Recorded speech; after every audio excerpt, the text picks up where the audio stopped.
waa barnaamijkii dhaqanka iyo hiddaha ee laanta af soomaaliga ee VOA-da.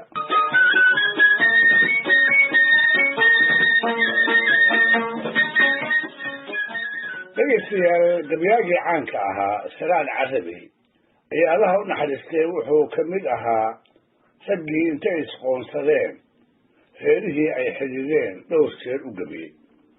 wuxuu ahaa nin aan marnaba xidid mahad ka sheegan, isaguna aan iyaga ka mahad sheegan. maantase wixii ka dhex dhacay siday nagu soo gaareen inaan welinaha joogtee labadooda u garnaqi mayno, oo keebaa eedar ahaa su-aasha ah kama jawaabi karayno. markaan oo kalena waa markii ay ku mahmaahi jireen soomaalidii hore, madka kalaaciye mid gardaranse allaa og.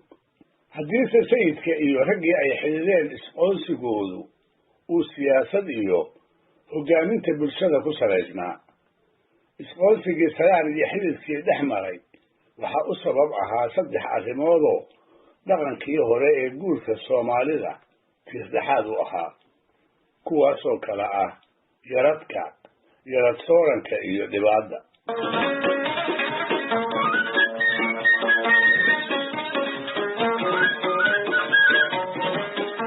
inkastoo sodog iyo seedi in loo gabiyaa aanay bulshadu wax wanaagsan u aqoon jirin, haddana dhaxalka maanso ee uu Salaan ka tegey markaan u fiirsado waxaa farsamo ahaan iga foolaadsan tixihii alla ka cabsiga daaranaa ee markuu gaboobay uu tirin jiray iyo gabayadii uu xididkii kula garamay ee kolkii daban la joogaba uu kaga eebseegan jiray.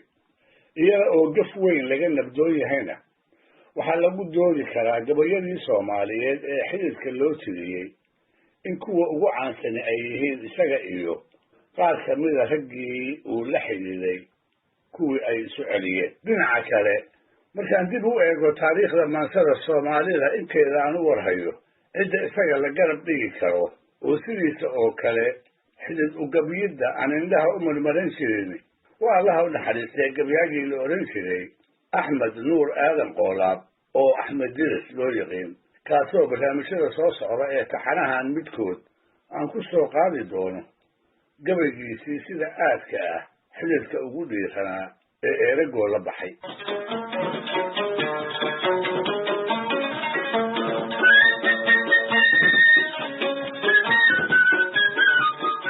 si kastaba ha ahaatee, tixaha gaagaaban ee ugu horeeya haddii laga reebo Salaan iyo xididkii gabayadii ay isu tiriyeen, isaga ayaa u badnaa, isaga ayaana bilowgooda lahaa. su-aasha haddaba meeshan la iska weydiin karaa waxay tahay, waa siday gabayadaasi ku bilowdeen. Salaan wuxuu guursaday gabar la odhan jiray Cawo Dhooble, siduu isagu gabayadiisa qaarkood ku sheegayna wuxuu ka bixiyey yarad mood iyo noolba lahaa oo geel iyo fardaba ay ku jireen. isla reer Dhooble oo ah reerkii uu ka guursaday ayuu inanlayaal ku noqday. siduu hidduhu ahaana markaas oo kale nolol maalmeedka qoyska cusubi xididka ayuu saaraa. ninkan gabadha dhistay ee arooska ahi waa nin xoolo iyo hanti kala toonihii aanay meesha u joogin. sidaas darteed baa waxaa reerka gabadha dhalay laga fili jiray har iyo hameen wixii uu sidiiman lahaa oo idil inay aqalka u soo dhigaan. ha yeeshee wax kastoo ku wacnaa iyo siduu Salaan tixdiisa ku sheegi doonaba taasi ma dhicin. dabadeedna maalin maalmaha ka mida ayuu Salaan inta malaha gaajo dareemay ayada u qaraab doontay si midhaha geedaha ka baxa uu cabashada caloosha ugu aamusiyo. isaga oo mareerkii hohobtii iyo midhacadkii guranaya ayaa waxaa arkay baa laleeyahay reerkii uu la xididay dumaradii joogay qaarkood. waagii horena ragga waaweyni uma badnayn inuu midhaha gurto, sideedana xoolo la'aan iyo saboolnimo ayuu midhaysigu astaan u ahaa. qoladii inta geela laga dhaco caydhowda ayaa qowlo noqon jirtayoo tan iyo waaga ay wax tabcanayso midhaha quud ka dhigan jirtay, markaasoo yar iyo weynba ay cidiyuhu madoobaan jireen. markaas baa waxaa la odhan jiray reer hebel waa cayr fara madow ama waa mooryaan fara madow.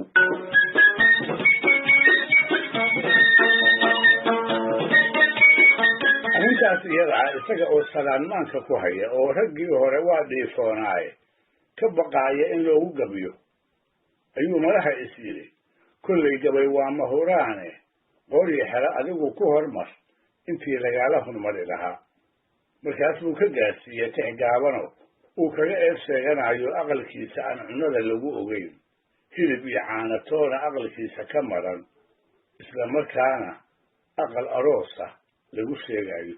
wuxuu yidhi laba lahinjiyaba waa hunguri kii horrayn jiray ee aqal aan hilbiya soor lahayn, ha qabla oo buuxa amaan haanta caana ugu jirin, hadab karuurkeeda guur uma hagaagine waxbaa loo hadoodile.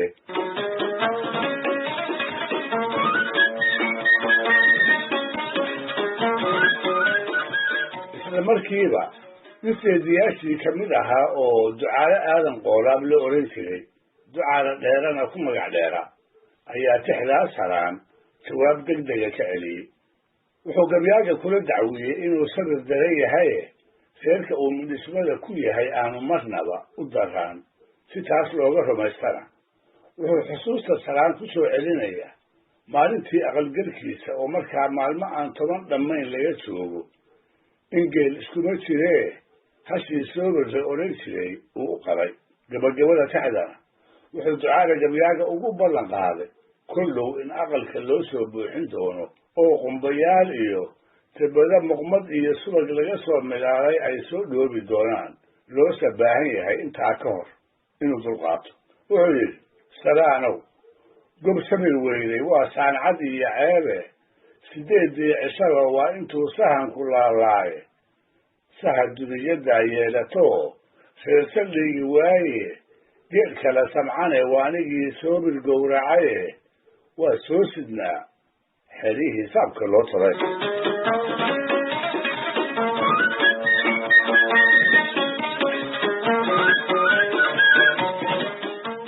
seedi waa beer haddii soomaalidii hore ay ku mahmaahday. salaan isagu weedhaas murti uma u aqoonsanayn, sida gabayadiisa qaarkood laga garan karana waxba seedi ugama duwanayn dadkii kale ee uu la dhaqmi jiray. wuxuuba rumaysnaa cibaadadu hadday sunno iyo faral u kala baxdo in tolka iyo xididku ay iyana labadaa u kala baxaan oo tolku uu faral yahay xididkuse uu sunno yahay. taasna wuxuu ku sheegay mar uu ka jawaabayey tixuu ducaale dheeritiriyey oo uu magaciisa ku soo qaaday.